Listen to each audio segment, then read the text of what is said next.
Hello everyone and welcome to Gamereactor Live on this wonderful Friday. I am once again alone in the studio as Nick is still sleeping off the Call of Duty Championships in LA. I'm joined through the magic of the internet by Bengt and Arttu. And we're going to talk news because it's Friday and that's what we do. Say hello guys. Hello. Hello. Yes. Now, some interesting developments during the week. There's a new console. The Amazon has revealed their Fire TV, which of course is going to be streaming a lot of movies and TV, but also tackling gaming. I mean, they showed off Minecraft Pocket Edition, The Walking Dead Asphalt 8, and then of course they have their own Sub-Zero developed in-house that they're going to be bringing out. Yeah, quickly, what do you think, Bengt? Well, I mean, I think the gaming world is a little bit disappointed that it's not really a console. I think we were hoping for something a little bit more focused on gaming. I think that the main thing here is for Amazon to bring out something to compete with stuff like Apple TV and a streaming device for TV and movies and that sort of thing in the living room space. It has gaming as well, but it's just a little bit underwhelming what's been shown so far from a hardcore gamer perspective. There's always this talk about there being room for a cheaper console experience, the $99 console with simpler games that you maybe play on your tablet otherwise. But so far we haven't really seen a lot of evidence of that. There's not been a lot of success down that sort of Android console route, so I don't really know where this lands. I mean, you have to assume that the plan with Fire TV is to expand it and make it more powerful over the years, and maybe there comes a point when these games are interesting enough that actually hardcore gamers will pay attention to it. But for now, it's like a little bit of a wait-and-see approach. Yeah, I mean, and along those lines, the boss of Ouya, Erman, commented that just as Amazon blazed the trail for a new way of selling online, Ouya invented a new way to think about console games. But for us, games are not simply an added bonus, they're the whole point. Ouya is solely dedicated to the devs creating games and the players who play them. Their ideal experience is all we think about. Kind of they're alluding to the fact that for Fire TV, it has TV in the name. So they focusing on streaming and then you can also play games. Yeah. But of course, Ouya is also like they're trying to go the route of now sort of letting other consoles, if you will, use the Ouya sort of what should you say, Ouya OS. You could play Ouya games on I think it's the Mad Cat Mojo and that sort of thing. So it's natural to think that maybe they'd like to expand to Amazon Fire TV as well at some point. This doesn't make it sound like that, but it's within the realms of possibility at least. Yeah, Arttu, you were about to say something? Yeah, I think it's a pretty interesting opener from Amazon. They definitely have the resources to pull even bigger stuff off, and I think they are trying to do the slow creep into the market, like a little bit the same way as with the e-readers, and they definitely seem to be trying to just okay, this is not the main focus, but they're just like giving it setting everything up for maybe bigger moves. And I don't know, it's with Ouya, it didn't seem to go very well when they just tried to we are going to compete with all the other major game developers and platform developers, but I think it could be a pretty wise move from Amazon just to take it very slowly, one step at a time. Yeah, I have to say we have the trailer for Fire TV running here on the stream, and I think it's looped like twice now, and I don't think I've seen Gary Busey here actually playing a game yet. He's watching TV. It's kind of a little bit reminds me a little bit of when they first rolled out the Xbox One and they talked about games a little bit, and then it was all TV integration and that sort of stuff. But there is a trailer also for Sub-Zero, like I said, the shooter tower defense combo game that's developed internally. Don't know if we can get that up on stream as well. It looks kind of interesting. It's the game that's being bundled with the controller, and really the key here, I think they're going to sell a lot of this box because there's obviously a market for that. There's no denying that. Of course, if you got a smart TV, there's not that much extra in that little box, but that sort of box is very marketable.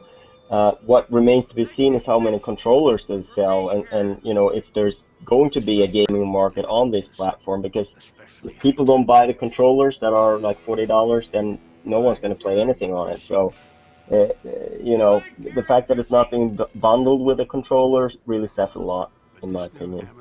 Yes, and it would be very, very interesting to actually get hands-on with a controller, because with gamers, that's of course a major point. If the controller doesn't feel good, then they can pretty much forget it for being a hardcore gamer's choice.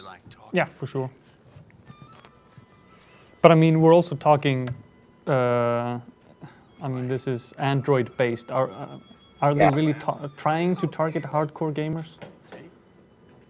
I don't think so. I think this is to sort of. There is a little bit of a space here, the space that sort of Wii occupies. Neither Xbox 360 or PS3 is down to $100, which is sort of like what a lot of families would like the entry point for console gaming to be. So in that sense, there is a space, but at the same time, it's like, well, it's not really. I don't really see it being. It doesn't appear as if they're really targeting gamers and gaming in that sense right now. But as Arttu said, there's definitely the resources to do it, and who knows? Presumably they're going to update this little device continuously, and one day it's going to be more powerful. And we're all anticipating the day when sort of Android catches up to low-end console quality stuff. It's coming, and then it's going to be even more interesting, of course. And one interesting point is the game selection itself, because it's basically the mobile scene. It's so full of pretty bad shovelware titles. So it actually, even though there are a lot of games, it's so hard to pick out the good ones, and it's so muddled that I personally haven't been able to keep track of the Android game scene at all since like over a year, because it's just so many bad titles that you just you download and you try it for maybe 15 seconds and then it's over. And for a home console box under a TV, I would never even try those games. I would just look out for the games that that are real games. Yeah, true. Let's move on to the next news piece. If I can get this to load here, what was next? Oh yes, Amy Hennig, who left her position as creative director for the Uncharted 4 game at Naughty Dog. Understandably, people have been knocking at her door offering her jobs, and it seems that she has landed a very sweet gig indeed. She's at EA working with Visceral Games for the next Star Wars game. Pretty exciting, I think. Steve Papoutzis at Visceral Games, who worked with Hennig at Crystal Dynamics, wrote the following on an EA blog, just a short quote here. Over the last few weeks, Amy and I have spent a lot of time talking about what her first project would be. There are a lot of different directions we could have gone, but I could sense that what really excited her about this opportunity, because let's face it, we weren't the only ones knocking at her door, was Star Wars. Amy is a huge fan. We happen to be making a Star Wars game. Just thinking about the possibilities made both of us even more excited about having her join the team. Bengt? Yes. I mean, it's an interesting match to be sure, and it's sort of also an indication of what kind of Star Wars game that Visceral are making. That it's going to be story driven and sort of with a deep narrative, which you know, makes perfect sense. DICE is making Battlefront. Visceral would be making something that's a little bit more atmospheric. More story And based. story driven. So it's interesting in that sense. It's also clear that maybe Hennig had a plan B because this is a really quick move. And typically, when these kind of things happen, there's a period of quarantine or something like that. But you know, she has moved on to straight on to the next gig. Obviously, her and Steve Patousis, what do you say, Patousis? Yeah. Paputzis. Have been talking about this for a while, what her position would be. So, you know, that says something. I think you know, Visceral have a lot to live up to now. I think they've sort of let the Dead Space 3 franchise slip a little bit. So this Star Wars game is going to be huge for them, and you know, I'm sure that bringing Amy Hennig along will help aid their cause. Yeah. I wonder which directions they're. Has there been any outline about what part of the universe they're tackling, what sort of direction they're taking? I don't know. I mean, obviously there's going to be an episode 7 game tie-in. This could be it, because I'm not sure that, you know, I mean, Battlefront is likely for 2015. I could see this being you know, maybe late 2015 or early 2016 title, something like that. So when's episode 7 coming out? Is it summer to 2015 or? Yeah, I think it's 2016. 2016?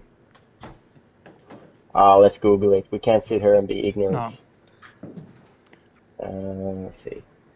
But yeah, I mean, obviously they're going to make some sort of episode 7 tie-in. It would be very surprising to me if Amy Hennig was working on the straight tie-ins, the movie title, if you will. Yeah, it's December 2015. Yeah, that would be kind of a waste of talent to just have her, you know, touch up. Yeah, if it is a straight, I mean, maybe they're not doing that at all. Maybe it's like a side story or something like that. So who knows? But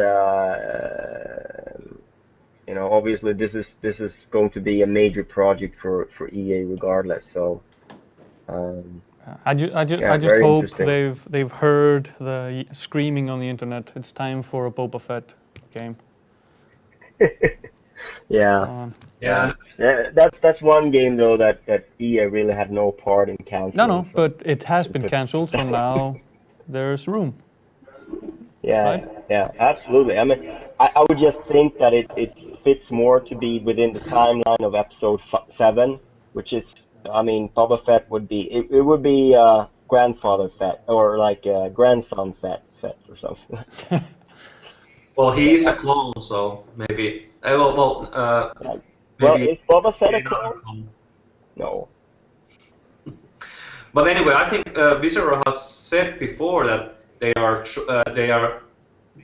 haven't released any specific info, but I think they have said a couple of times that they have really admired how Rocksteady went with the Batman franchise, and I'm pretty certain that is because it was so successful. So I'm pretty sure that they will try to duplicate some aspects of that success and try to not to make a direct film game. That's I think that's pretty certain. But is it going to be like an open world game or what? But with Hennig, I think they probably will do some kind of more, like Bengt says, narrative focus, maybe third-person action game. Probably it's going to be that way. I mean, third-person action is sort of what Visceral have been doing, so that makes sense. And story is always, that's been something they've pushed heavy. How successful they've been is another question altogether. But it is a good fit with Hennig coming in there, and perhaps picking up a little bit of the vacuum that Schofield left when leaving for Activision or so. Yeah, I think that's all we have to say about that. Let's move on to the next one. Just when we thought we had all the real life action Halo that we could take, they're announcing more. So not only are we getting the TV series produced by Spielberg, directed by Neil Blomkamp, now it seems that Ridley Scott and David Zucker are producing a Halo TV series that's going to be directed by Sergio Mimica-Gessan, which is going to be, it's going to follow a Spartan in the 26th century, but it's not going to be Master Chief. So, but it's, yeah, I don't really know what to think about that. Do we need a movie along with a TV show on Halo? I don't know. I think it's a little bit strange that it's coming now, because it would have made a lot more sense 5 years ago. But I guess I don't know. I mean, let's wait and see what can come of it. I mean, it's definitely a universe that's primed for something like that. It's but we really don't know anything. I kind of tend to be a little bit skeptical when big directors are attached to projects as sort of executive producers. It's like they're lending their names, but I'm not sure how much more they're actually doing. Obviously, it's in Microsoft's interest to sort of attach a big name to something like this, because it makes everyone sit up and pay attention. But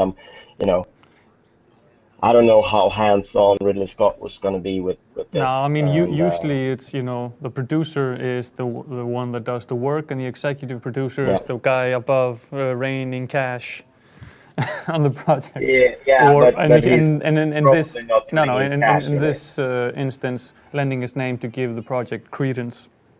Yeah, and probably opening a lot of doors along the way. I'm also interested in the wording here. It's an upcoming Halo digital feature project. That's kind of open-ended on what the format could be. Doesn't sound like a theater release. No, not at all. And it also doesn't sound like a straight-up movie. I mean, feature project. I mean, that could be some like interactive stuff in there. I don't know. Yeah. It's interesting, and it's an interesting way of pushing Xbox as a delivery platform as well for that kind of thing, which I'm sure they're very interested in doing, and sort of making sure that the Halo fans are sort of opening up to other possibilities on their Xbox One. So gotta keep him in the Halo. Yeah. But Arttu, any thoughts? No, not really. I think that's a prime example of news from production hell. It's very unclear, and like you said, it could be anything. It could be a companion piece to the series. It could be a fully animated. They have done those before with and try to get bigger names attached to them. It could be so many things, but probably, we'll just have to wait and see. Yeah, and we probably won't hear anything more on this until E3. I suspect that they're gonna devote some stage time for this and the Halo TV series for sure. Yeah. And the Halo game, probably. Yeah. Hopefully. I think that's going to be the opening. They do that almost every year. There's something Halo that opens up the conference. Yeah. It would be hard to see Halo being the game that Phil Spencer would cut out because they don't have time at the press conference. Yeah, not in this lifetime. But yeah, let's move on. Phil Spencer is the new Xbox chief. New head of Xbox. Hey. Phil will lead Xbox, Xbox Live, Xbox Music, and Xbox Video teams and Microsoft Studios. That's a lot of hats. Combining all our software, gaming, and content assets across the Xbox team under a single leader and aligning with the OSG team will help ensure we continue to do great work across the Xbox business and bring more of the magic of Xbox to all form factors, including tablets, PCs, and phones. Yeah. Yeah. It's been met with a lot of positive responses from gamers all around. I think Phil is a popular guy because he speaks the same language as gamers and sort of he's in touch with what gamers want and that has made him popular. This is really like the extension of what happened with Don Matrick leaving, because it's essentially the position that Matrick held prior to leaving Microsoft for Zynga, and they've sort of had some sort of makeshift solutions in the meantime, but now Phil Spencer is stepping up from head of Microsoft Game Studios to sort of head the whole division. Yeah. And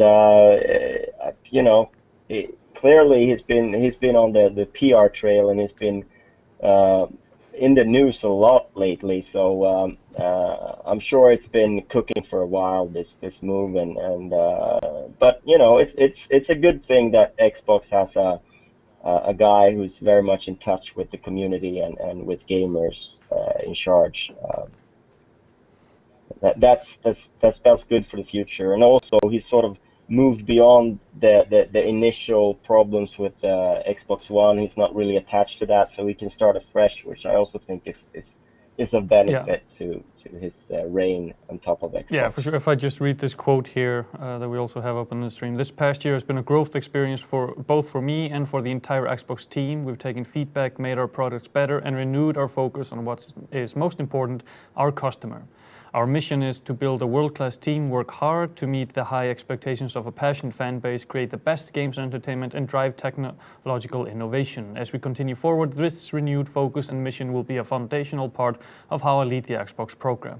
Of course, there's very PR language, but the way I interpret it is basically, we fucked up, but we changed path, and we're going to continue on this path, trying to please the players instead of trying to focus on new ways of, with the whole DRM fiasco, and people were thinking how they were gonna manipulate ads through Kinect and stuff like that. They've gone away from that, and I think that's positive. Yeah, not a single mention of TV in that quote. That makes me happy. Exactly. Yeah. But I mean, I think sort of a lot of us and gamers have moved on from that thing now. There's been some space since Matrick left, and the focus is fully on games now, and I think that is, the time is right for someone like Phil Spencer to be in charge of Xbox, as this is the focus will be on what he's best at. So. Yeah. It's a good move. Now, at the same time, Microsoft Studios is letting some staff go. You have any details on that, Bengt? There were a couple of Xbox sort of central team guys who were tweeting about having been let go.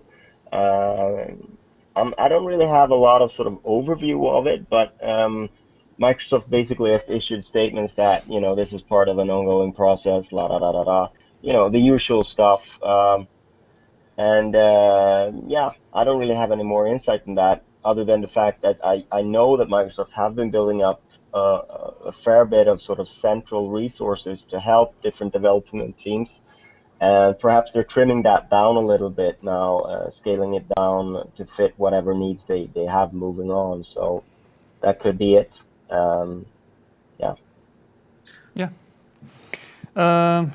Let's move on.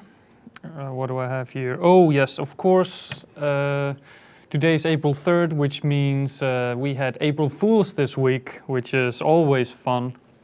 It's 4th. It's the 4th today, April. sorry. I was looking at a news piece from the 3rd. So let's just do a little run through of some of the bigger pranks that were pulled on April Fools. The first one that we had was Blizzard Outcast Vengeance of the Vanquished. So Blizzard went the retro route with their announcement of a fighting game starring side characters and punching bags of their respective universes. Which, yeah, a game, because they already have Heroes of the Storm coming out, so it was like, hey, yeah, why not make a game with all the side characters just, beating each other up. I thought that... I love the swipe credit card for help. and there's a controller as well. I don't know if you can show that. Yeah, if you scroll a little bit down, there's a picture of a controller there. There's also a very large... It's a nice touch that you get a receipt for your credit when you swipe your credit card. There's also a very large microtransaction-driven controller to go along with the game. Yeah. It's fucking hilarious. The second one, NCSoft put bobbleheads into Guild Wars 2, meaning all characters already all of a sudden had the big head cheat going on. Yeah. That was actually quite funny because it really affected the game. Like it wasn't just a news piece joke. It was something real in the game. That's always admirable. Yeah, but not quite a prank. But it's more just like, here's a minor annoyance for the day. Everybody wants bigger head, right? Maybe. Wargaming introduced UFOs into World of Warplanes. The World of Tanks. Wait a minute. Yeah. What was it called? It had a very Nordic-sounding name that I was fond of. Anyway, we have a picture of it here on the stream. I don't think that's too bad of an idea. Why not? Yeah, we had a lot of comments in our readers that they actually hoped that it would be real, that it would stay and be a real plane in the game. And that's kind of a thing that I've noticed about April Fools the past 2-3 years, is that it's kind of a chance for some game developers to throw out something silly and outrageous, and if it gets actually picked up by the press and by users, it might become a real thing. And we've seen some examples of that in the past. If you announce something silly on April 1st, you're first getting the sort of, oh, they're announcing this, maybe it's an April Fool's attention, but then the next day, if it's true, you get that attention of whoa, it was actually true. Yeah, it's like a double announcement. I don't think I don't think it was a coincidence that Goat Simulator released on April 1st. For certainly not.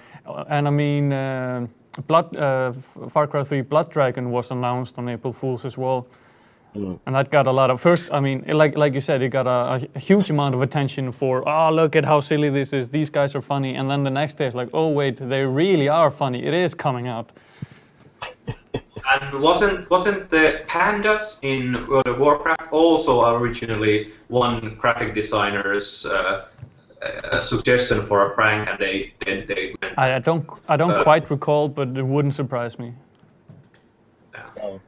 Yeah, and Wargaming had a few jokes. They also, which was sort of like maybe one of those semi-cruel jokes, was that, hey, look what gas-powered games have done. They've done this World of Tank, the Crayfish minigame. And I actually played that for a solid 20 minutes. It wasn't bad. But it was basically tanks fighting crayfish. Gas-powered games developed titles, so, clearly that's a great investment by Wargaming. Yeah. Yeah, but that was fun. Next up, Bohemia Interactive introduced carding into Arma 3. This one, I am 100% sure will show up in the actual game, because there's a heavy mod community for this game, and enough people thought that this was funny enough, so this is going to show up for sure. And it's not really that hard to pull off. Yeah. We have the trailer running here. It's the. They did a Jean-Claude Van Damme thing with it. Hilarious. Doing the splits. I stand here before you. That's funny no matter what day it is. A body Yeah. But yeah, next up, Paradox Interactive had War of the Vikings Godlike Warriors DLC. What's better than throwing an axe to the face of an enemy? How about throwing 100 axes? So basically giving godlike, cheat powers to players. Yeah, I'm sure this is also something that people would love to. Yeah. Yeah, I mean, a game similar to the War of series has, for example, servers with low gravity, where you're fighting with axes 100 meters in the sky, and I mean it's like. Oh, that's funny. Yeah, I wouldn't be surprised if they actually have servers with modifiers that have stuff like this. I mean, clearly this is done in engine, so the developers can make it happen. So absolutely. The next one I thought one of the most impressive ones was Google Pokemon Master Challenge, where they said that they were introducing a Pokemon ARL game into their Google Maps application. Yeah. So basically, with your Android phone, you would go around the world hunting actual Pokemons. Yeah, actually, that I think that one got the most upvotes on Reddit and other social media sites. Like, people were really hoping that somebody would take that, because it's actually a pretty good idea, since like outdoor activities like geo-catching and stuff like that has become pretty popular. So I think that kind of game or a app or a whatever, pretty could do pretty well. Yeah, this is one of those cruel jokes, because you just really wish it was true. Yeah, I'm playing a game called Destiny of Spirits now on the PS Vita that has this sort of geographical. You summon spirits in it, and you do it in different territories and so on and so forth. It's not the same as catching Pokemon, but it sort of has this idea sort of in there. I mean, clearly it's something that would be super cool. I mean, the video is is making it a little bit, silly, but some sort of form of this idea is clearly something that's both doable and would be a lot of fun. I'm actually surprised that they didn't, show people playing it with Google Glass. They're only using like handhelds. But yeah, next up, Gaijin Entertainment introduced giant slug into War Thunder. Yeah. And this is also one that's actually playable in some of the sort of dev server things. So this is actually playable in War Thunder. And we're going to be playing War Thunder here for the second hour, by the way. We have the install running here off to the side. It's of course a 7 GB download that we started too late, so fingers crossed that that'll be done. But maybe we'll run into the giant Japanese war machine. I don't think it's on the. I'm not sure what servers it's on and so on and so forth. Gaijila. Team 17 had one of the more amusing ones. They recently announced their first IP in I don't know how many years, which is Flockers, which is kind of a Lemmings-ish title. Mm. But they had some fun introducing Oculus Rift support into that game. And we have the trailer running here in a little bit. You'll see some of the examples that they show, which are just... All the lovable features of motion control gaming are in there. Maybe if you scroll a little bit into the trailer, guys, we can see some of the examples. But they have like people with the Oculus walking around, and then they're imitating... Yeah, like the guy here spinning around, so he's controlling the spinning blades that are killing them.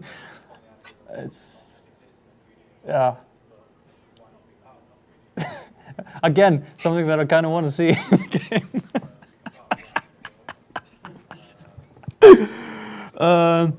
Calypso, the next one, introduced Tropical Llama Simulator. I don't know why they don't just do that. I mean, Goat Simulator is doing well. Bear Simulator is on the way.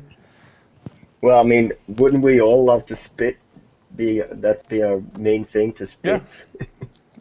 Running around, fucking shit up, spitting in people's faces. I mean, that's the Yeah, dream, so- right? Yeah. It's you know, it's like an Fool's joke that's so close to what's happening that it's not, barely a joke. Yeah. Next up, Slightly Mad Studios, makers of Project Cars, announced their new game, Flappy Cars. Yeah. Well, That's another sort of joke that a lot of developers went down, sort of the flappy. yeah, Blizzard did that as well with Happy Reaper or something like that. Another playable game that I did spend some time on. So I mean, it's not all bad. Next up, Paradox announced Crusader Kings 2: Claws of the Meowans. And that was pretty old. Paradox had a couple of jokes, some more obvious than others. This one being the most obvious of the bunch. Yeah. Again, I think some people were a little bit disappointed, though. Yeah. I mean, just look. Historical strategy fans would love sort of a cat deal. Yeah, just look at this box art. It's like Sunset Invasion, but with cats. It's all I ever wanted from a historically correct strategy RPG. Blizzard strikes again with Happy Reaper. I mentioned that as well. You can actually, I think you can still play that game if you visit. Yeah, I mean, it's good. It's simple, fun. Yeah, it's a flappy game. They're all the same, and they're all just as annoying and addictive. So, and the last one, bonus round. Phil Fish tweeted, "I'm back. Fez 2 is back on." What a cruel... I haven't followed up on that, actually. That is one cruel joke, if it is a joke. Was it a joke? Do you know, Arttu? Yeah, I have no idea. I just actually heard it just now. Yeah, I've had to restrict myself from following up on Phil Fish related news. He is something of a troll, isn't he? I still think that the development of Fez 2 was never cancelled. In the back of the recesses of my mind. He hasn't followed up his tweet in any way, so he just left it there. So, but I mean, I could see two scenarios. That one is that, like you said, Fez 2 has always been in development, never stopped. Yeah. He just wanted to sort of, get some breathing room and not have people on his back. And the second scenario would be that he is out and that he's just messing with people now. Both are very believable and likely, in my opinion. So, who knows? Yeah. And lastly, we have an April Fool's joke that actually might have some repercussions, and somebody lost their job. I'm assuming so, because Frostbite ran a joke on Twitter, I believe. Frostbite now runs on the Wii U since it's the most powerful Gen 4 platform. Our renderer is now optimized for Mario and Zelda. Yeah. And that's just... Yeah, there was actually a series of tweets. They also said Frostbite will power Half-Life 3 coming out summer 2014, Wii U exclusive. Good news, we finally fixed and optimized our netcode, uses quantum entanglement for zero latency connections, exclusively on Wii U. That is also a dig at their own game, at Battlefield. True, but also just tagging everything to Wii U, it's kind of like... Yeah, that it's like a really...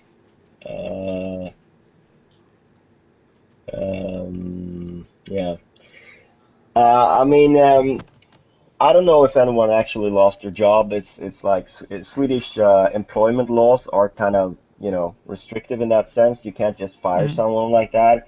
And I doubt they'd fire someone who's actually like key to the Frostbite team because it's so important to all of EA's products.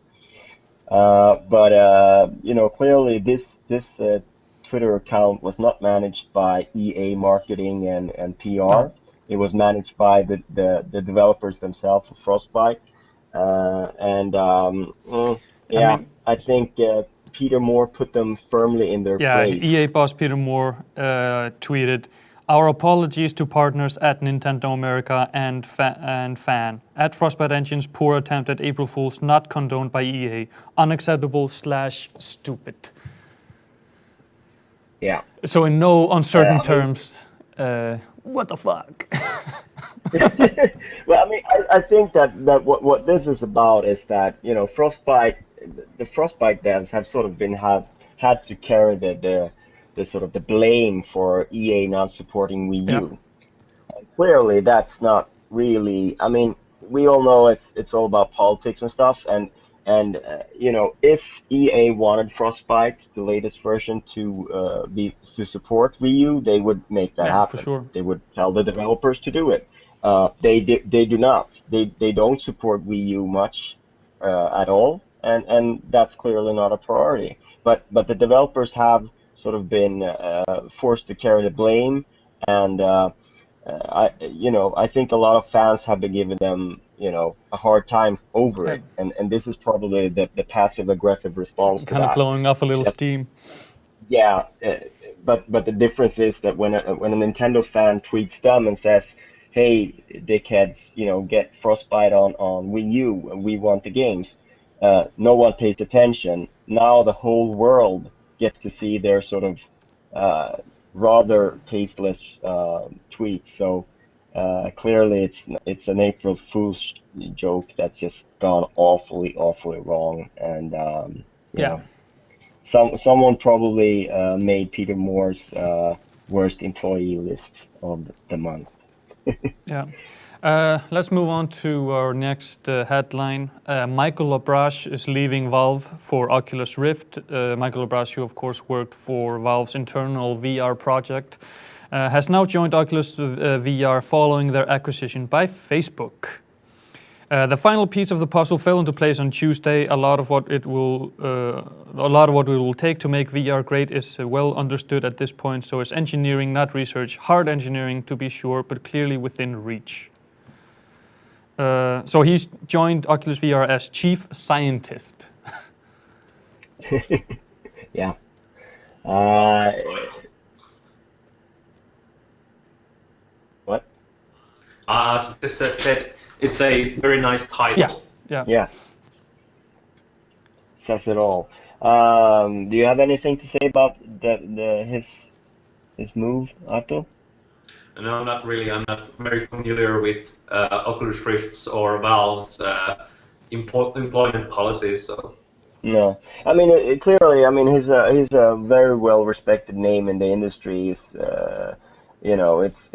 not as big a name as Carmack, but it's a significant name, and especially since he was doing a lot of the VR work at Valve and heading up that sort of research division. It's a major coup for them to get him, and it also sort of shows that Valve was sort of realizing that the VR is happening, and then I'm sure they didn't make any efforts to sort of keep him on, and maybe Valve won't be making a lot of their own in this space, and that's why he's moving on to Oculus because that's where things are going to Yeah. happen. So I can see that, and I mean obviously he's he's among the people outside of Oculus with the most sort of hands-on experience researching VR and working on solutions for all these issues that remain.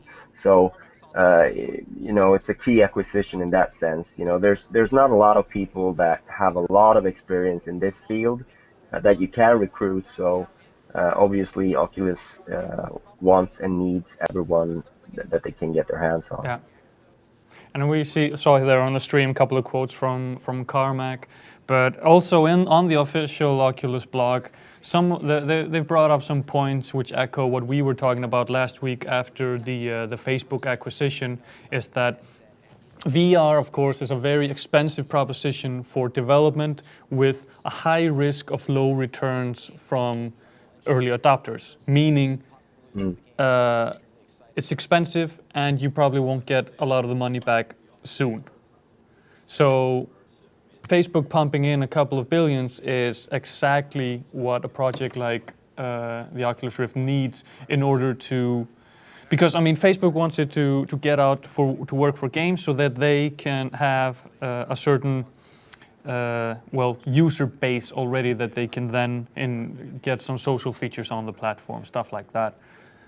So yeah, and Facebook isn't pumping in a couple of billions. They're buying the company, so the deep pockets of Facebook can finance Oculus Rift for as long as they need to make it to finance it until it's profitable. So it's sort of like, you know, infinite lives, if you will.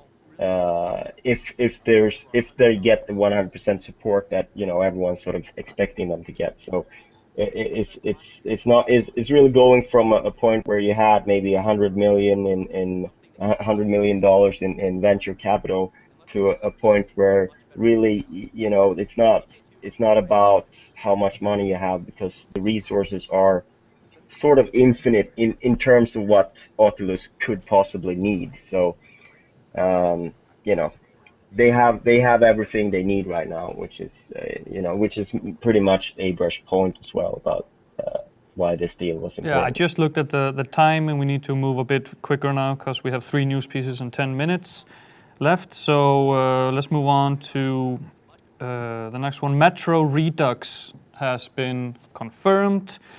They're bringing Metro 2033 and the Metro Last Light to next-gen platforms. They haven't said when. They'll be making an announcement this side of E3. So just before E3 or at E3, there'll be a proper announcement. So yeah, there we have it. It's confirmed. Awesome. Is it confirmed what it is actually, or because there was the rumor that it was both titles and that stuff, but I think Deep Silver themselves sort of just said that Metro experience is coming to. Yeah, I mean, if I go over the wording of the statement that we got from them, it is as follows. Is Metro Redux real? Yes, we have never made any secret of 4A's desire to bring Metro. Notice they didn't say Last Light there. They just said to bring Metro to the latest generation of console hardware. But what you saw leaked, there were some titles that were leaked, and the idea was that it was going to be Metro 2033 because the mock box art used was from the original book, Metro 2033, the Russian version. So that's okay, there's a connection, it's gonna be 2033 as well, which is not confirmed. But as you can see, we're not quite ready to reveal 4A Games' first next-gen console project, but we'll be making an announcement this side of E3, and we think that reality is a lot more exciting than the outdated material that got leaked shows, and we're itching to share it with you, just not yet. So they're saying it's gonna be even more exciting than what got leaked. Well, I would assume that they gonna do some sort of exclusive, maybe a bridge in some sort of chapter in between the two, or maybe something in addition to what's there. Because I mean, both games are out on PC, and you know, it's not like they're doing an HD remake of the two games. I mean, they're already in HD. Yeah, and they both already have controller support, and yeah.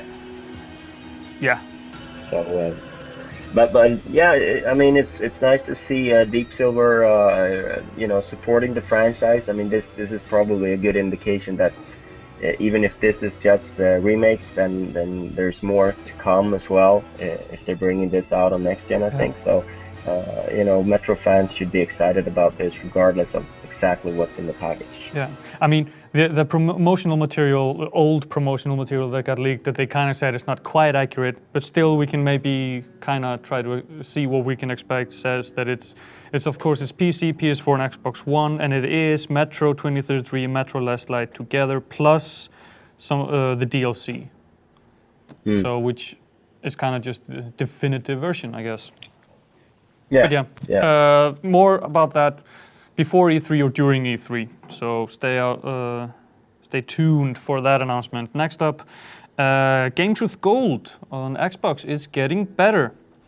they've announced new titles. Hitman, Absolution, and Deadlight are going to be free on Xbox 360. Really stepping up their game to kind of, well, stand shoulder to shoulder with PS Plus.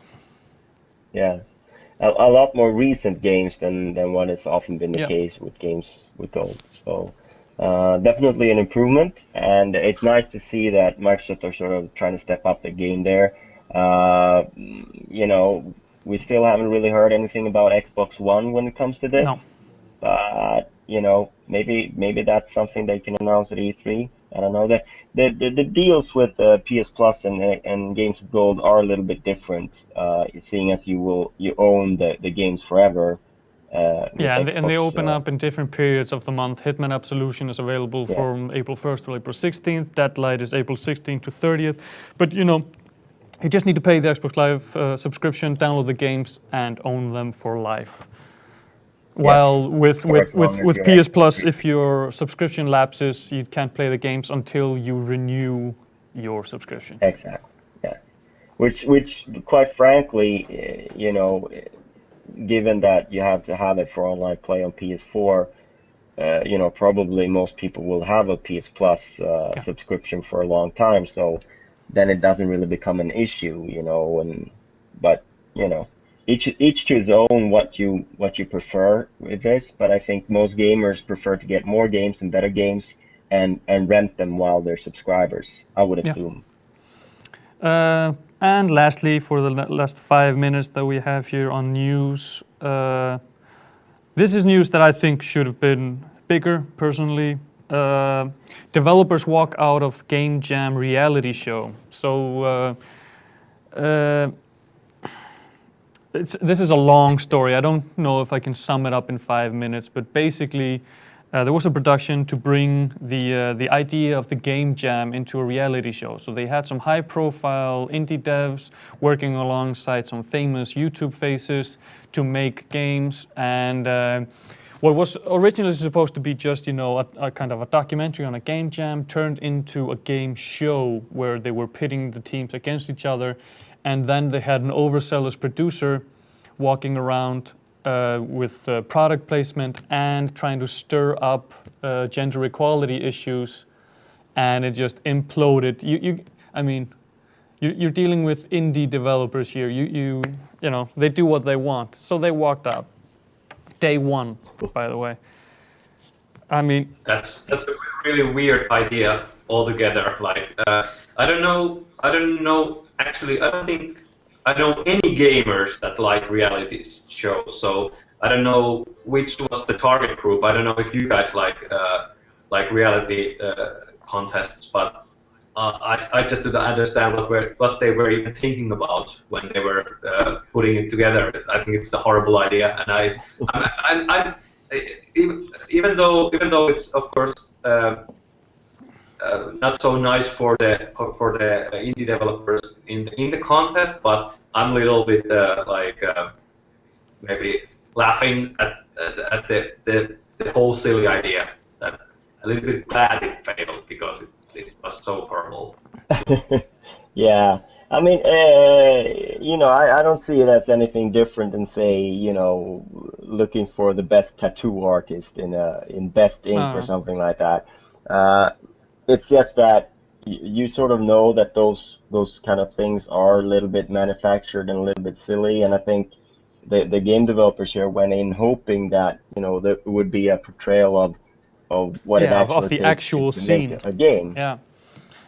Which, you know, if you look at any of these sort of competitions, whether it's about tattooing or you know, movie makeup in Face Off or things like that, which I think is the sort of the model that they went for here. Even though it seems like no one was really in charge of this production, and yet some sponsorship guy, you know, responsible for making sure that Mountain Dew was in picture a lot, you know, somehow took control of the whole production, which is just, it sounds to me like it's utter chaos and anarchy. I don't really, you know, it's just insane. Yeah, I mean, to be fair, what I've heard so far, I have heard from two sources, an indie developer that I talked to last weekend while I was at an event, and then the blog post that our news piece is based on. So, I mean, we don't have a lot of sources yet, but... I mean, it's also because they sign contracts that means they can't talk about and what that's happened. another thing. I think there were three devs who didn't, and those recounts are out there. And there's also a guy who's a writer on Indie Static who wrote a long piece. Yeah, exactly. That's the one. Yeah. I mean, clearly these are reputable people, and they seem to sort of paint the same picture. You know, I don't know. It just, it's a weird story, but it says a lot about reality TV. And if you're interested in learning a little bit about how those things work behind the scenes, I think it's a good read, because I don't think it's so different from what a lot of other shows of this nature are. And I think that the problem that the whole production was that they try to fit indie gaming into this box of reality TV. That's sort of like, it's got its own little life and its own little rules and things, and it's just, they met with a group of people whose aspirations were not to become famous on TV, but were to actually promote the indie scene as it is, and got really mad when they saw it wasn't being portrayed the way that it is. No, I mean there were some I mean the things that that this consultant sort of try to promote. Yeah, Matty Leschern. Yeah, I mean, I can sort of, I mean, there's a lot of these kind of reality shows often have a lot of walk-offs, people who don't want to compete, who don't want to be along for the ride anymore, and sort of they're always painted in a picture like, oh, they gave up, they're losers, sort of way. But you can sort of see now that probably a lot of them, you know, it's because of things like this. They're being pushed into sort of doing something that they may not be comfortable with, and so they decide to leave instead. But everyone signs contract that says that, you know, for the sake of dramatization, we can lie about you and we can make stuff up. And, you know, reality TV is very far from reality. It's not documentary at all. Yeah, just reading about the contracts that were originally pitched to the participants, and still the revised editions of the contracts was just ridiculous. I'm really glad that not everybody signed those. Yeah. But yeah, we probably won't see any footage coming out of that production at all. It looks like a complete... Too bad. I would love to see what actually came out of the one day of shooting that. But it looks like a complete write-off. There was some hope in the end of the article in Indie Static that they might try to pick up the pieces and try again, going more for a lower production and for the original idea of the show being more, let's just make games and not compete against each other with judges and all that bullshit. Yeah, but that's you know, I don't know if there's any way to resolve it, because it's just such a sore issue right now, and I'm sure that the people who have the right intentions right now, their ass is hurting from losing all this money in the production. So you know, I don't know. I would love to see something that's serious in this direction. I know there are some things like this, and I mean, of course, you can follow the development of Nuclear Throne, for instance, and you have Double Fine's Amnesia Fortnite stuff, and you know, there are some things where you can follow this, but as a concept of mixing different indie personalities together like this, that, I mean, I like that concept of seeing where that yeah, absolutely. Because like I said, I was so sad what happened to this production, because I thought it was a great idea when I originally heard about it, but it took a life of its own, and an ugly life at that, and I'm glad it was euthanized. So, but I think that's it for news. We are going to be playing War Thunder here. If I'm looking at the install, actually just moments away from completing. We of course gave out a bunch of beta codes on the website for Ground Forces, which is bringing tanks into the same maps as the aerial combat. So we're going to get our first hands-on here, hopefully in a little bit. Oh, read and write error. Great. Well, we'll see what happens. But I'm going to go say goodbye to you, Bengt and Arttu. Thank you for joining in. Yeah, have a nice weekend. Always a pleasure. And join us again, of course, for news next Friday, as always. So, hanging up now. See you guys. And with that, I'm going to open up the chat. Let's see if what people have to say. Interesting stuffs. And let's bring over the keyboard over here. Keep going. Ska man få en mikrofon?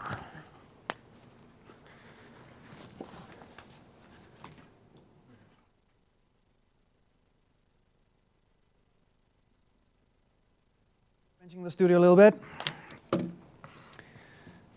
And the install is still running.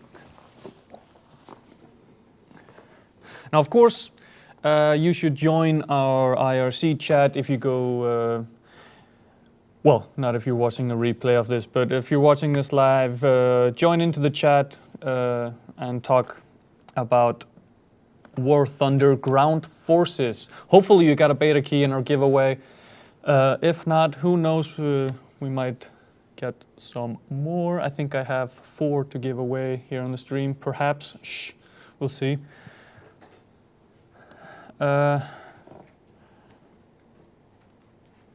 Just hope we get this to actually run, because it's still installing. But in the meantime, I am joined by my good friend Hákon. Welcome to the studio here for the first time. Thank you. The Icelandic are taking over the Gamereactor. About time. My friend Hákon here, of course, has been playing War Thunder for, well, a couple of months, on and off. Yeah, I haven't touched it since the new updates, but I used to play it quite a bit. Yeah. So now we're going to drop into Ground Forces and see what tanks bring to the experience. Hopefully. If everything goes according to plan. Let's see how this plays out. Now, Nico here in the chat says, I got a key, but I didn't find the tanks inside of War Thunder. Now, yes, we got the camera back on. Now, I also redeemed it to a brand new account that I opened up today. Yeah. And I couldn't find the tanks. The thing is, you need to install a separate load up. Like a separate, what's it called? Launcher. Launcher, Yeah. exactly. So there are 2 launchers. There's the War Thunder version 1.35555, and then there's War Thunder version 1.355 underscore nightly. And that's the build that you need. And you need to find it on the War Thunder website, which is why we are running a little bit late with the install. But it's ETA 1 minute 40 seconds, so. But yeah, what you need to do is first you go to the War Thunder website and you redeem the beta code to your account. And then you go into your profile and you find the subscription there for the beta. Yeah. And through there you will find the installer for the nightly launcher. And of course, you also need to check the War Thunder website for when they have the servers running. That's also a problem, actually. I'm not sure if they are running right now. Well, I was told by PR that we would be fine, okay. But we'll see. Let's hope. 1 minute out. Well, worst case, then we can... Yeah, worst case scenario, we'll just fly some planes. And I mean, that's been fun for several months, so it should be good enough for now. Exactly. Indian Cobran is asking, this is coming for PS4 as well, right? Well, yes. The thing is, and I'm editing an interview that I filmed last weekend, actually, with the community manager for War Thunder. In that interview, he talks about how they are actually kind of stuck with not updating the PS4 version because the nature of the console is that all patches need to go through an authorization process with Sony because they need to check it for bugs. they don't want any crashes. No. So everything needs to be checked. So meanwhile, while Gaijin is rolling out weekly patches for War Thunder on the PC, it'll take a month for a patch to get through authorization for Sony. Yeah, exactly. So they're lagging behind. But the more players that they have on the PS4, he said, the faster they will get through this authorization process. It's a question of them having the numbers to push Sony into giving them some leeway, basically. But it was out already, wasn't it? Yeah, it's out on So, PS4, yeah. but not Ground Forces, and you can't play cross-platform, which is what they want to do as well. But he said when and if they get the versions synced up, they will be cross-platform playing, and Ground Forces, of course, on the PS4 as well. It's just super interesting. Let's see. Finishing download, yes.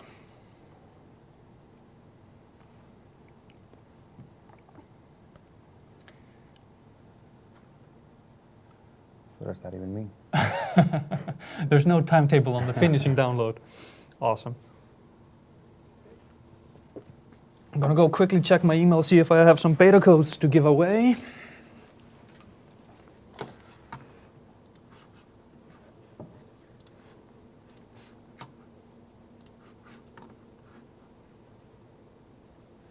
Let me see.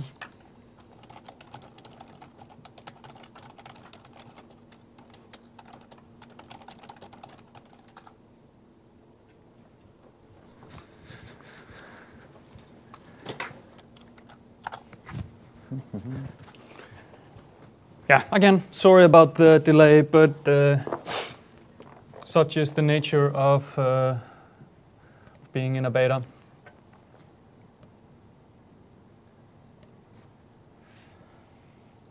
See.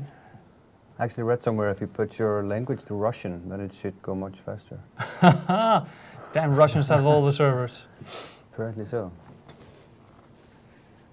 This is interesting. But yeah, let's put our graphics to max, VSync on. We got a beast. Yes. So put everything to maximum. Let's see. Movie quality? No, max. Yeah. It's gonna be good. Good? Yeah. Is this game only for online play? Yes, it is an MMO. Well, you do. Basically. You can play against bots. Oh, There are dynamic campaigns and you scenarios learn something new every day. where you can actually train and play against bots. Okay. So that's fun as well. Okay. But it's mainly developed for multiplayer. Yeah, and I mean, when you're playing the vanilla War Thunder experience in the planes, you have ground forces which you're supposed to take out. Yeah, exactly. You can do that by flying either bombers or doing it with fighters or attack planes. Yeah, but I guess they're kind of switching out those with actual players. Yeah, We're bringing in the ground forces. it appears that the idea is to populate the map completely with players. So you, on the ground, you have the tanks and the anti-aircraft guns with their own little missions, and then the airplanes are playing in the same map. That's the idea. Yeah. For the final Also, I'm sorry I didn't get the interview done by today. I had a crazy day, but in the same interview, the community manager talks about how they are going to bring in naval warfare as well. So it's going to be, they're talking about a world war simulator. basically, like a World War campaign, where you and the tank will call in artillery from a battleship, and planes flying around as well. So it's gonna be, yeah. That's gonna be super interesting. I haven't seen naval warfare games that I remember. Do you remember any? No. I don't think I can remember any games that focus on naval warfare.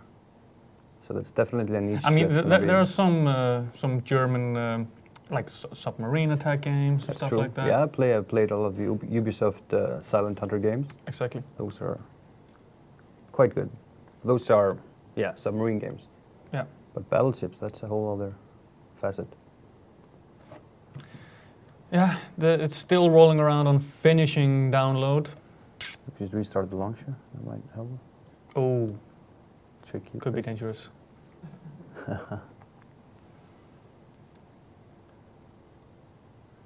or it could be brilliant. I mean, we've had this for, what, Yeah, 5 minutes now.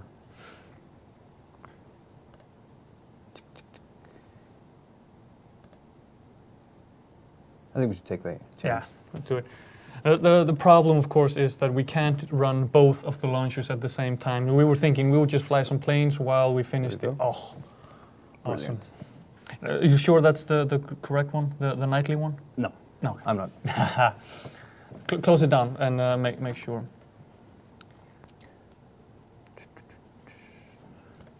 So, this is the nightly one. Yeah. And let's see if Yeah, download completed.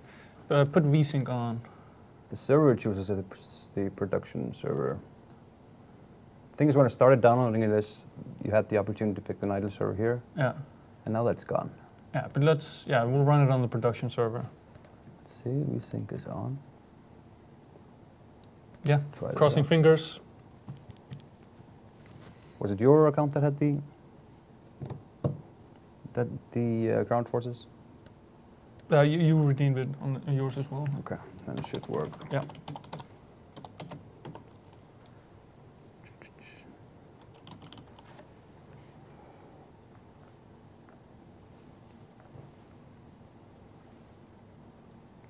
Let's see. Yes.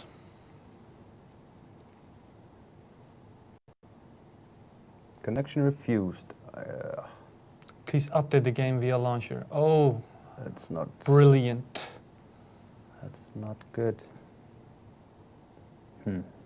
We'll give it one more go, and if not, we'll go back to the original launcher and just play planes. Maybe we'll see some actual players and tanks. Let's see. We're stuck on the production server. The nightly server is not available. Yeah, it says download complete. It's not looking for an update. It's weird.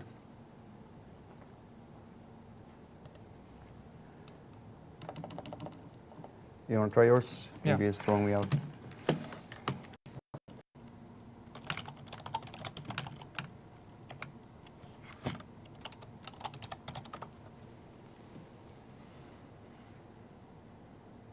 Technical problems. Technical problems.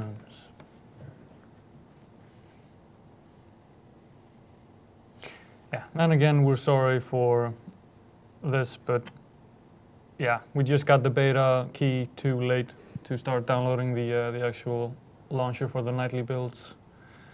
And now it still says that there's an update available that is not letting us download. Yeah. Well, that's not cool. Oh, damn.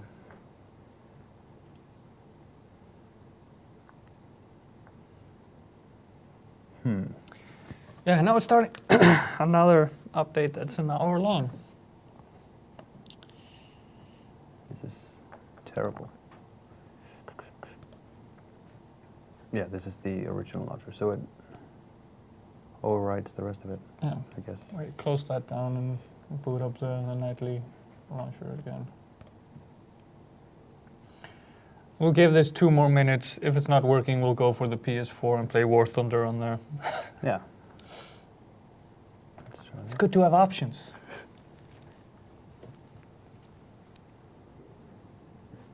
Let's see.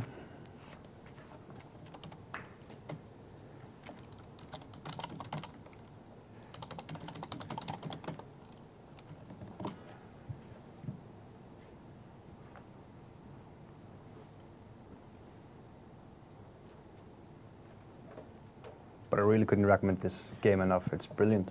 Yeah. I see so few games that actually manage to give you a airplane flying experience that is so action-packed and fun without making the controls too complex, because a lot of games go for full simulation where Yeah. you need your joystick and need to know how airplanes work. But they have found a real nice balance between arcadey and simulation style play, and it's brilliant.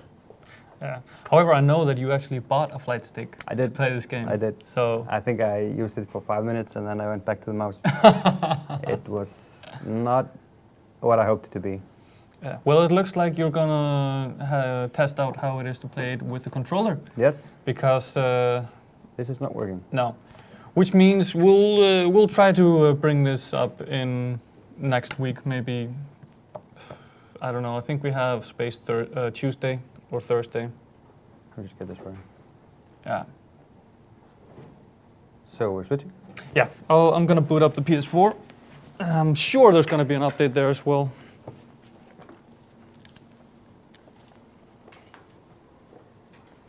Yeah.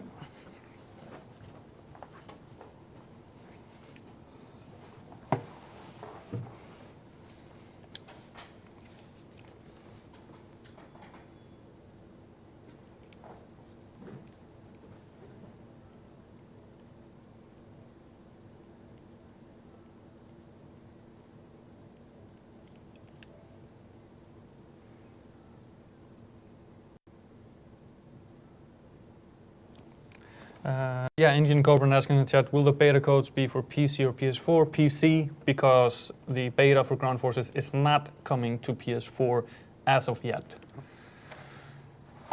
I hope the PS4 has kept this automatically updated. That would be sweet.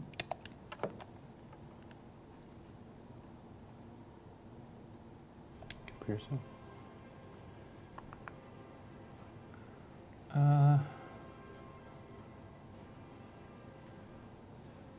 Lassie, did we get the LAN cable plugged into the PS4? Yeah. Yep, okay. It's just not finding it. Okay, yeah, you got it.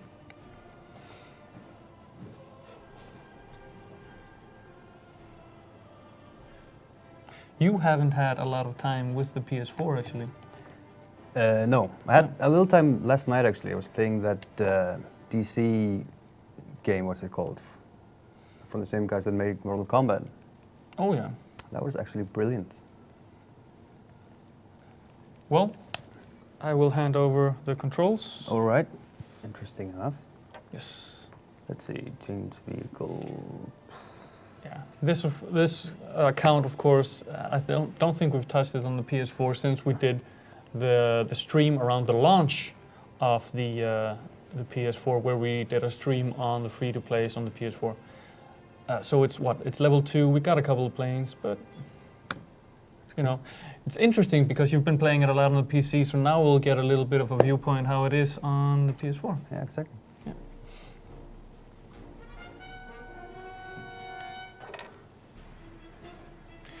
And actually, if you'll sit over here, I'm gonna try to get it to run on the PC in the meantime. Let's see.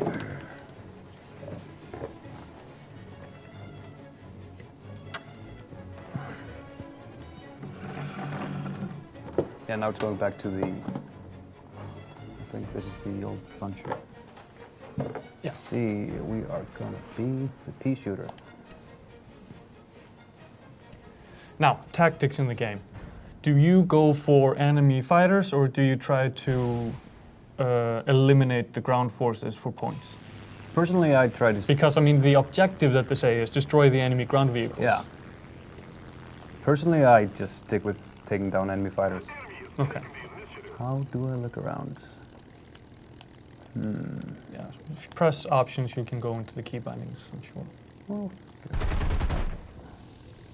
Well, you found the most important button. yeah. How to fire. Oh, yeah, okay. That's throttle.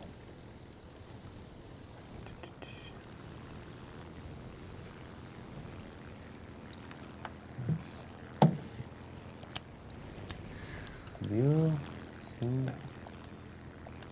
So, to everyone in the chat and everyone watching, thanks for your patience and sorry about the, well, false advertisement wasn't quite up to us. Some technical issues, but we are still playing the same game, so you can't really complain.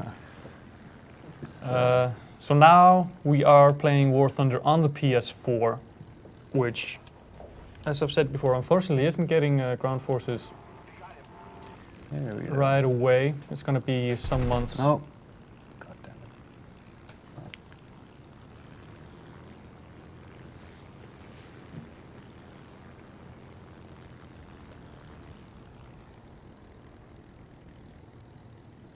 But yeah, if we find space next week, we'll try to get the beta in there.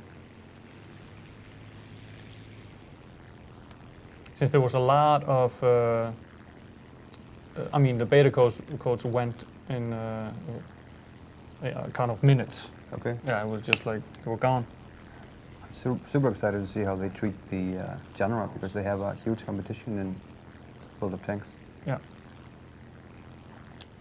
But I mean, it's two companies taking a different approach to how they are combining their, the different forces. War Thunder is developing both at the same time, inside the same universe, while World of Tanks has World of Warplanes and Battleships. 3 separate games that might, unite eventually. Oh! Yes.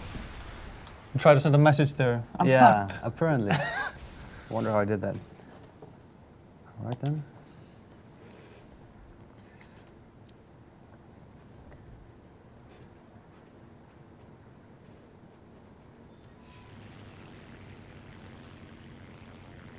At the lower levels, it's mostly just a hash fest. But when you get into the higher levels, then it starts being a lot about strategy and knowing your plane and understanding the difference between them. Like if you have a German plane, then you will try to build up speed and boom and zoom, as it's called. Yeah. Where you build up speed, then you zoom down on your enemies, and then you get away fast. But then you have the more... kind of a blitzkrieg. Yeah, exactly. But then you have the turners, which are the Spitfires, for example. Yeah, that are more agile, so Yeah, then so you can outmaneuver your... get them. Oh, he's coming back down, you got him.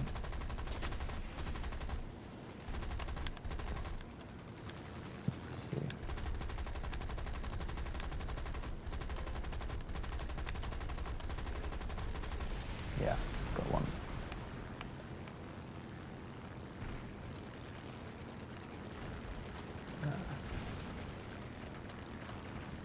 Yeah, we have the loaders here still downloading files. It says it's jumping between 2 hours and half an hour. So we'll see if we actually get something up and rolling in time.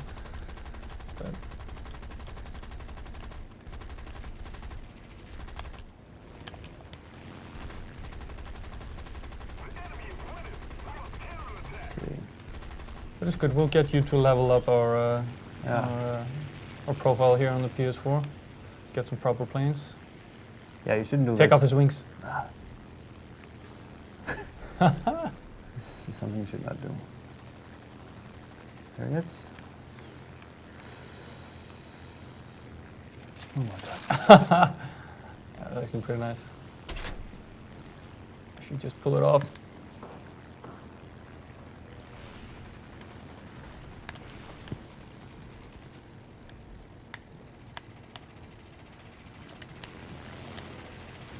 Whoa, whoa, no.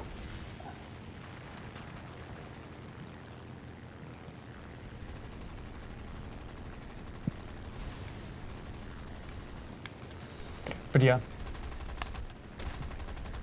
Already. Oh. Oh. They're coming. Already. What would you say? Are you noticing differences between playing on the PC and the PS4? I mean, of course it's different with the controller, but I mean, like in fidelity of the game and. Well, what I'm missing is being able to look around me. That's something. Yeah, like a free look. Yeah. Try. I mean, I'm sure you can actually get into the option screen and see the actual key bindings. There must be a way. Let's see if I hold this. You press the options button up here, maybe. Oh. Let's see, Control layout. Simplified, that might be. Mouse and keyboard on my PS4? That would be interesting. Show controls. Yeah. Zoom in, log on. Yeah, it's not showing the free look. Advanced There we controls, there we go. We need to put more pressure on the enemy. They're winning. Control axis. Camera control. Where? Flaps, air brake, gear. Oh yeah, down, camera control. Okay. try that. Is that? Oh yes, now we're talking. Ah, there we go. So where I'm just flying. Oh. Yeah. Just took a little break. Yeah. Just flying off into the clouds. Let's see.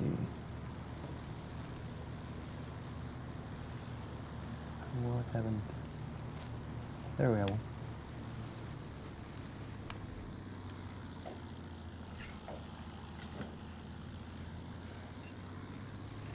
And how do you bring up the scoreboard? Whoa, too fast. Whoa. The scoreboard, I think that's... Nope, it's not that. This one, this one, this one? Oh, getting shy.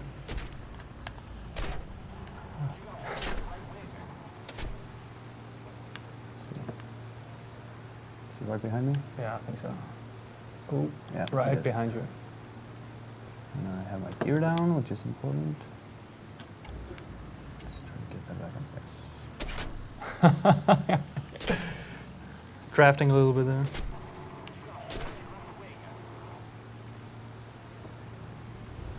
Oh, crashed. Too eager. No, it's it feels more arcadey, Yeah. I have to say.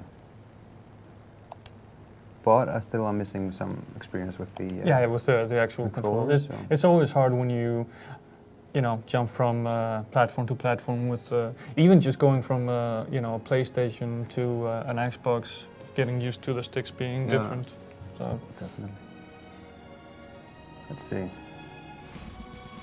Got one kill in.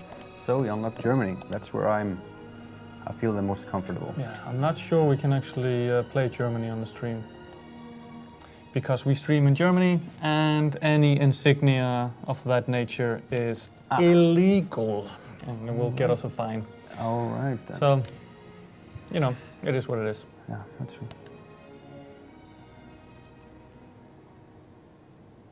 I think they have, in the German version, they switch all the insignia out, like they do in most games that handle this sort of material in Germany.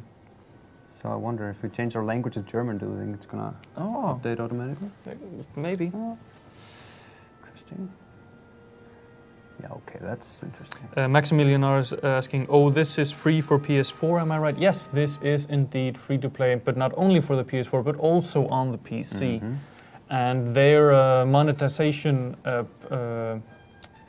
method is very fair to the player. You can acquire everything in the game without paying for it. It simply takes time to grind. Yeah. And I don't think I've spent more than 10 euros on it. Yeah. It's just a matter of, I don't feel like waiting. I want that plane and I don't want to grind, so it's worth 2-3 euros Yeah, or something yeah. like that. Most definitely. So it's just a matter of how you value your time. basically. And even if you buy your planes, it doesn't mean that you're better, because that just puts you against another players Yeah, at the same level. And Absolutely. It's simply progression, not power or skill that you're buying. You're not buying more powerful weapons. You're just getting to the next class of planes faster, which means you'll be flying against that class of planes with other players that have that class. the only thing you can do actually is that you can upgrade your crew, though. They gain experience, and that can be bought. Yeah, okay. So- So it doesn't pass out when you Yeah. hit 10 Gs. You get more accuracy, they don't pass out, and Yeah. But you also get that? you get that by grinding as well. Yeah. So that you could get it faster by.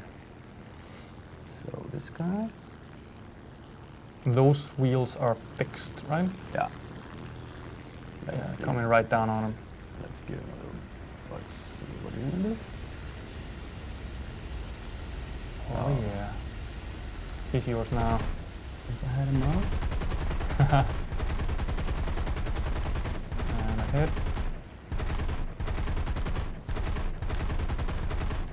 Come on.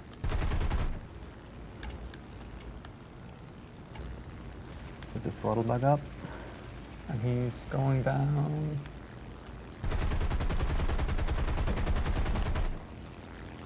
Come on. Haha.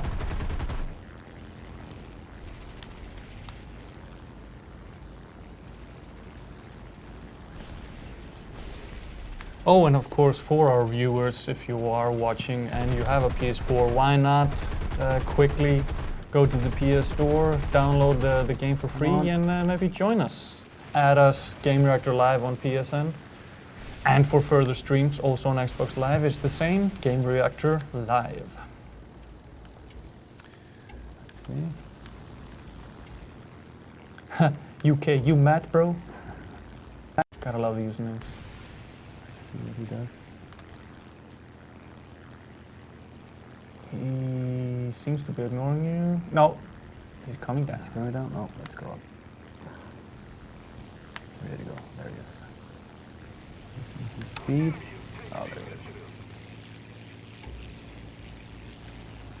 There we go.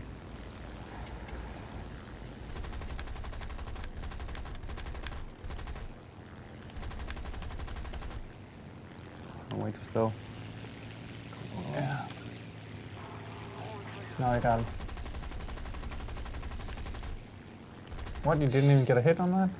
I must say that the it's much harder to get the shots in with the controller, but I'm not much of a control player. Yeah. As, you know, a thing to get used to. So I'll put down my throttle. Come on.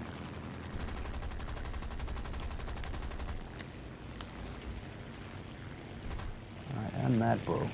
Yeah, he's getting you mad, that's for sure. Oh, another hit. Reload. I'm just gonna stay right here. Yeah. Can't you, like, you know, go to the side and cut off his wings? I should maybe. Like, well, this guy should be dead. Mm. And now somebody else. Oh, God damn it. And you got knocked This out. was terrible. Quickly jump into, let me see. I just got a friend request here. From Maximilian that I noticed in the chat. Which we will, of course, accept. Another here from Spore.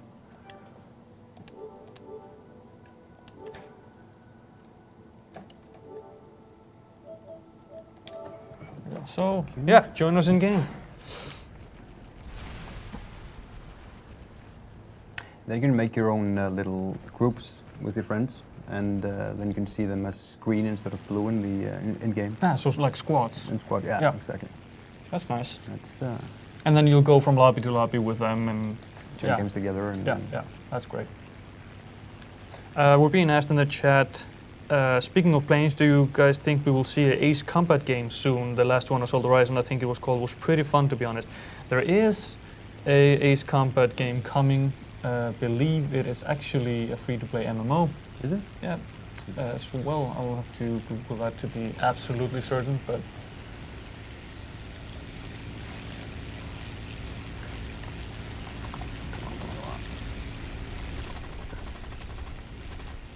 Yeah, Ace Online, free online MMORPG and MMO.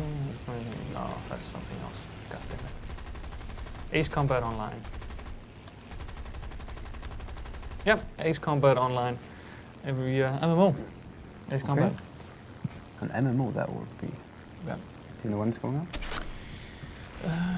Let's just check our site real quick. I don't know. I'm not doing so great. And you're actually able to put the mouse and keyboard to the PS4? They give me the option. We haven't tried it yet. That's unfair. But yeah, like I said, they are trying to run this as a cross-platform game, so they want to get the same build on both.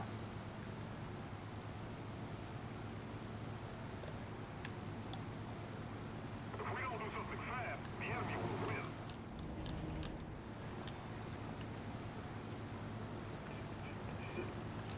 Gear up. Apps raised. Yeah, Ace Combat Infinity free-to-play.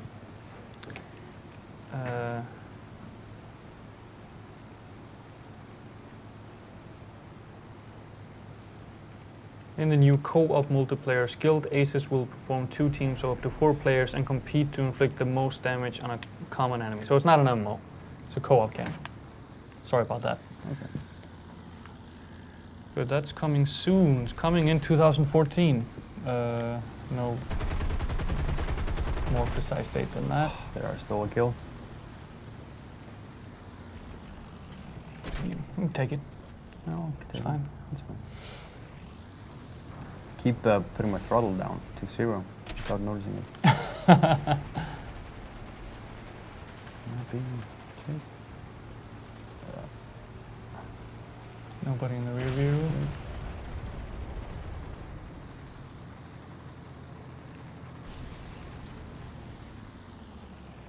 So yeah, again, it's not an MMO, I misspoke. It's a co-op game, Ace Combat Infinity. Which would be, you know, filling the marketplace with a lot of plain MMOs, if it was. I'm fine with that. Yeah.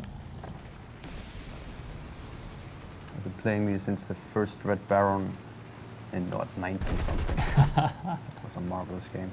Yeah. So that's it. But yeah, more information, of course, on War Thunder or Ace Combat Infinity or any of the games on our website, gamereactor.eu if you speak English. We have it in several other localized languages, of course. And let's just do the plugs. We have the print mag out in England, in Denmark, Sweden, Finland, Norway, and Germany. We have an iPad app, iPad magazine coming out as well. We have an iOS and Android app. All the Game Reactor you need.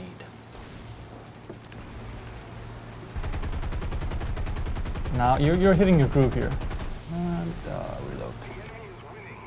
What's she gonna do?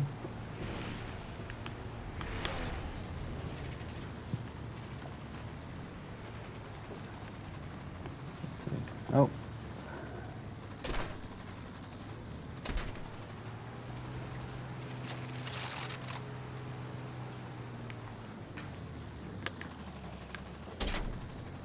And I'm losing him. Oh. Let's see, turn. Did I lose him? Nope, did not. Also being shot at by the ground forces.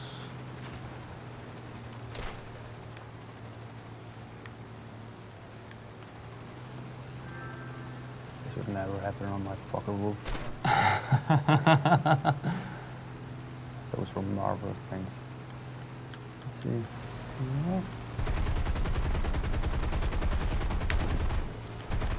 Oh, just a little bit of a Small bump. delicate kiss. Oh, I'm gone. How's it going? Yeah, You can let's see the. got another friend request.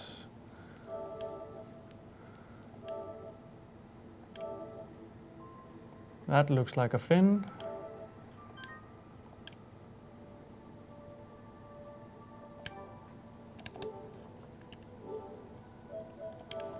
Perfect.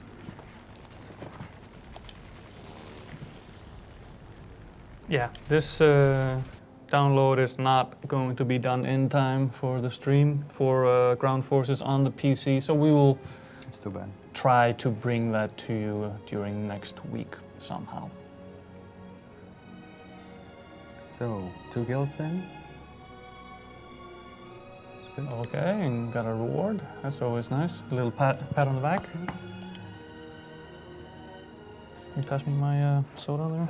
And if Sure. you want one. Whoop, thank you. Let's see, menu. Yeah, then you have these custom battles. Yes. Tutorials, single missions, and dynamic campaigns. Yeah. These are all things that you can play by yourself, Okay. and or with friends in a small what's it called, Squad. squad. Yeah. Yeah. Dynamic campaign, for example, then you unlock different battles. Okay. Ah, so historical battles, of Yeah. course, because the planes are historically reproduced from schematics and stuff like that. Same with the tanks. Yeah. So it makes sense that they're also bringing back famous battles. Pearl Harbor, for example, we could play that. Yeah. Yeah, we'll check that out. Check it out. Yeah. So we will play as the US. Why not? And I know Then we you have have- some users from the chat eagerly downloading the game. I hope that it'll be done in time. 15 minutes to go. But And then you have the difficulty levels, which is my favorite part of this actually, Okay. because you can you have arcade battles, simulations, and realism battles. okay. The arcades are fast and fun, and there you get real help with your airplane. It helps you with Yeah, it's more forgiving. yeah, it Yeah. is. But in the simulation, that's where you start getting the real money. Yeah. More experience, more lions, which is the currency in the So game. you level up, get more XP, you level up faster. Yeah, and they're much longer and more tactical. Yeah. Because there you have to actually know your plane, know what you're doing. At least have a better Yeah. idea, And then there's the realism mode where it goes even further. which I don't even touch. That's full flight simulator mode. Yeah. And then it's like you're actually controlling them. Yeah, you're inside the airplane. You can't go in the outside view like we have been doing. Yeah. You need to, yeah, it's just full-blown realism. And their old engine was, what game did they made? Ilsturnikov, I think, was the old engine that they made. They made what, Star something? Yeah, anyway. And so this is based on that, actually. And those were like flight simulator Yeah. World War II games, which are really good as well. Can only recommend them enough. Let's see. Here we go. Here we're only playing AI. Correct. Yeah. Yeah. Exactly.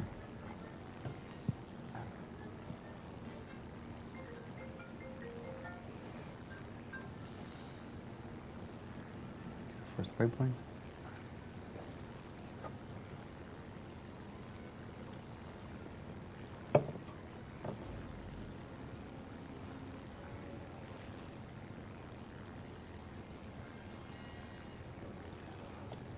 Yeah. That's coming.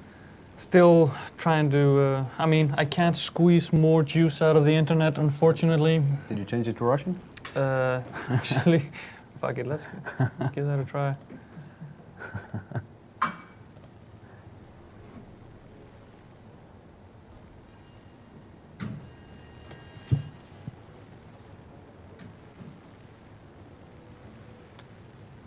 I think it's still saying like an hour.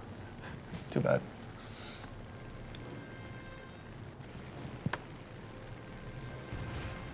That would have been brilliant, though. Yeah. Let's see what's happening. So, So, engage enemy fighters. which are those guys? Yeah. Guess it would make sense to kind of stay in your squadron there. Oh, several squadrons, okay. Don't want to lone wolf it. No, sometimes though. Yeah. Let's see.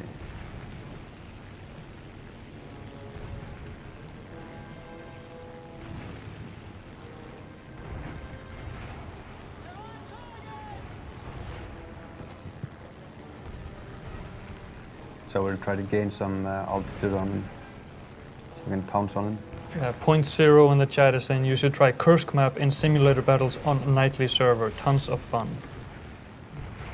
What is that? What an excellent question. I wonder if that's actually because the launcher for the ground forces is called nightly. If that See, that's where we were pointed when we tried to download the. yeah. The beta for ground forces. I am completely useless with the controller.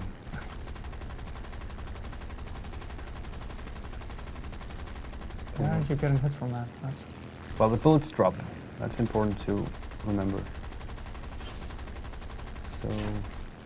So that pointer in front of there, it Yeah. only tells me where to shoot if he's 500 meters away from me. okay. And then I have to think about distance as well. Yeah. Let's see.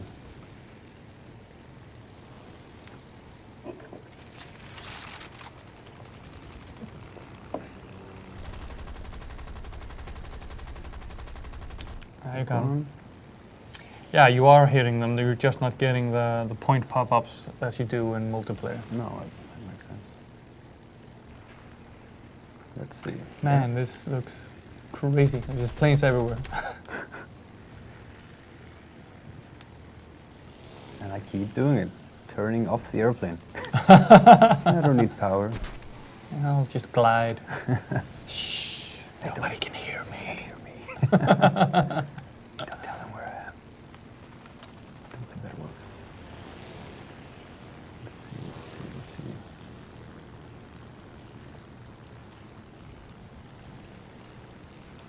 But the only problem is that you don't get the same satisfaction in shooting down AIs. No. Because you can't picture a human being on the other side smashing their mouse. No. Oh. Oh. Another one. You get into a lot of epic dogfights in this. Yeah. Some lasting minutes, tens of minutes even.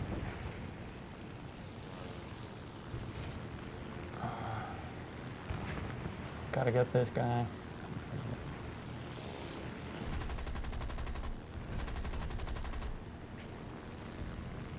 And just...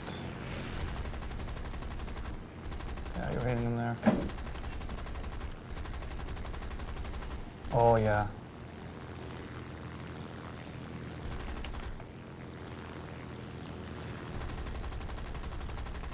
I have no clue if those were friends or not. Well then.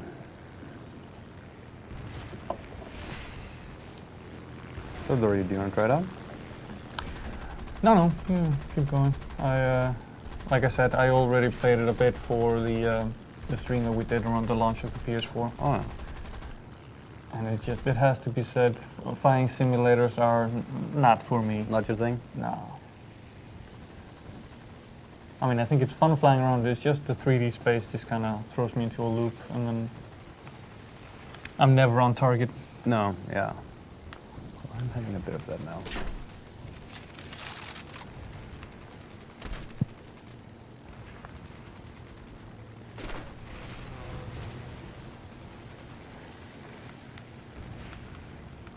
So the objective here is what? To kill 11 planes more, or? Yeah, it appears so. Down, yeah, because down in the left corner, where the people in the stream can see, because there's a picture of us there, there's a little objective, I think. And now I'm pretty badly damaged, so I should go back to my base and land. Land and get repaired. Yeah, Okay. but I'm not going. That would be a smart man's move. Yeah. I think I'm a gunner. So I'm crashing it.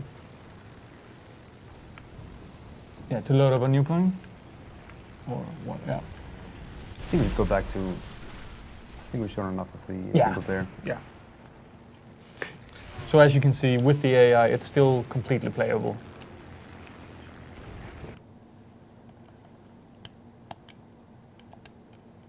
See? But when you get used to shooting on other people, shooting at other people, then Yeah. keep doing that. That didn't work. Let's see. Return to hangar. Return to hangar.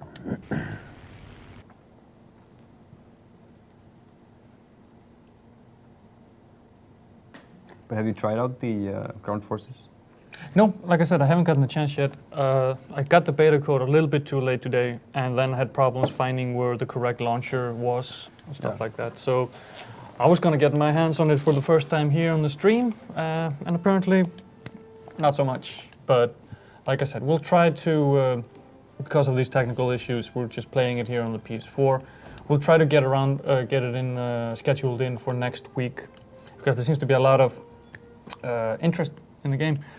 Because like I said, the beta keys that we gave out on the sites network-wide went out like that, and so I'm sure people are intrigued to see what's happening in the beta with the tanks Yeah, I'm really and excited to see how it. it's working together.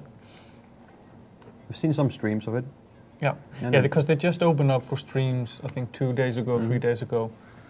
This is why we want to get in on that. Exactly. So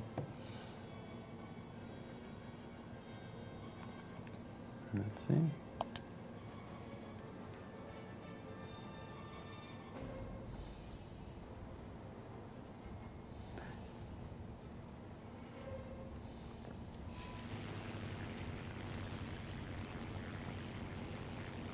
And we are back.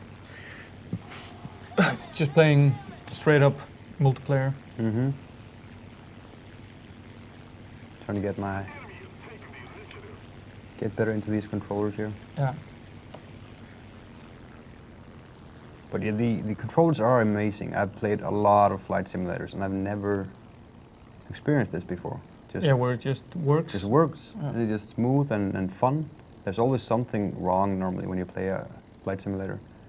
But they really hats off to the Yeah, and add developers of this that game. to the crisp graphics. Definitely.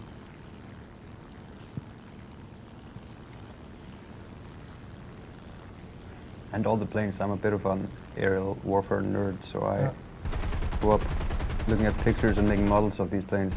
So it's blast to the past seeing those. Come on. Oh, he's really going for it. What are you doing?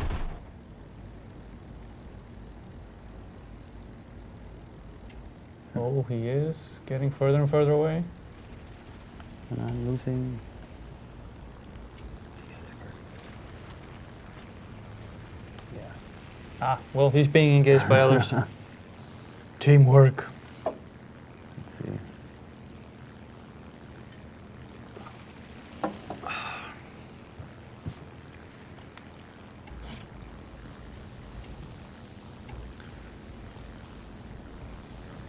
Now let's, when we finish this, let's see if we have enough points to actually unlock some new planes.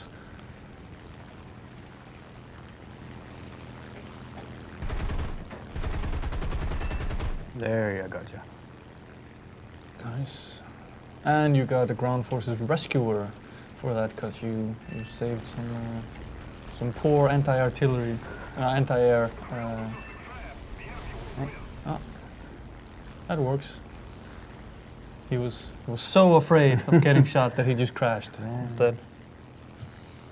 Didn't want to give you the pleasure of Taking him down. of going up in the leaderboards. Let's see, are you up for... Yes. Do a barrel roll. And it counts on him again. There you are. Come on. I got somebody on my tail. Oh.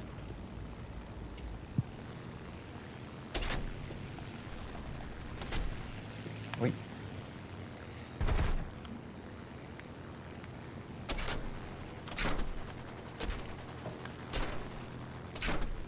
Yeah, I'm a goner. Critically damaged. No. Try to at least try to crash on some ground forces.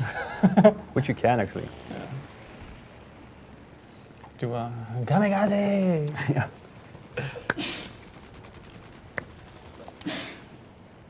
Actually managed to win matches that way, where you can scooch through the enemy lines and kamikaze into their last ground forces. Nice. Classic.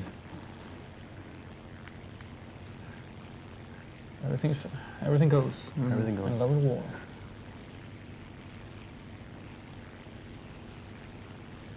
Branko's asking, there's no lock-on assist. It doesn't look like it No, at all. not in this one. Just the same as on the PC. There's no hand holding.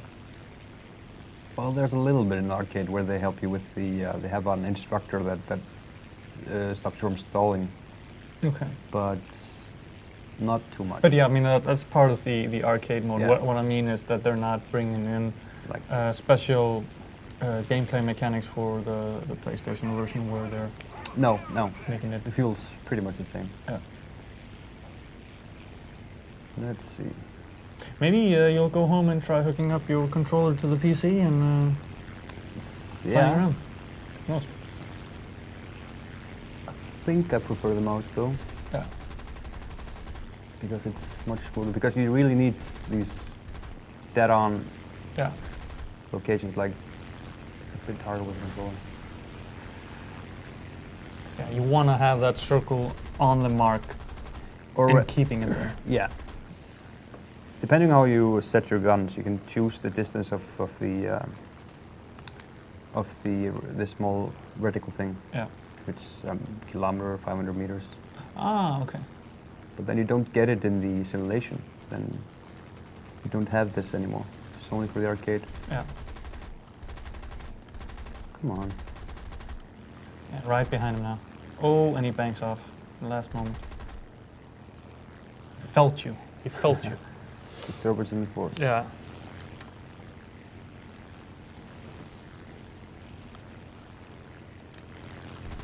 Yes. Okay, that's a hit marker.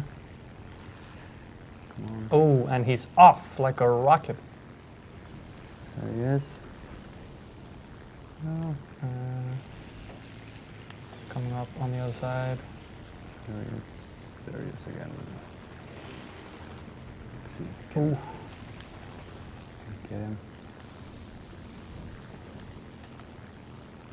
Yeah, he's trailed off now. No. Oh, and gets hit down in a crash. Is it possible to have the view from the cockpit? Yeah, like Yeah. Sure can. You can also zoom in even further, so yeah, like that. So you're actually watching through the sights. See? Let's try that out. Ooh. Getting airsick. No one here.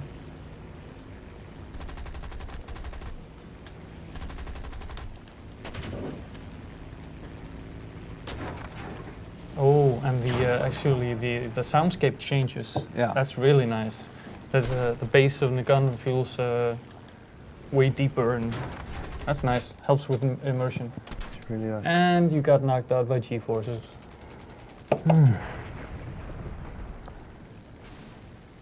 That's plain. Now, we are running out of time for the stream. It's 6 o'clock, and that's where we need to go. I'm Dóri. This has been Hákon, my friend here in the studio, joining us specifically to play Ground Forces and War Thunder on the PC, which didn't quite work out. But Problems with, being in a beta and downloading the correct launcher, stuff like that. Yeah, but we'll work on that over the weekend, try to fit it in next week because you viewers want it, so we'll bring it. Thank you for joining us. Hope you enjoyed it anyway. yeah, it was fun. Definitely. Maybe we'll see you next week. Definitely. Who knows? Thank you for joining, and as always, see you on the flip side. Thanks.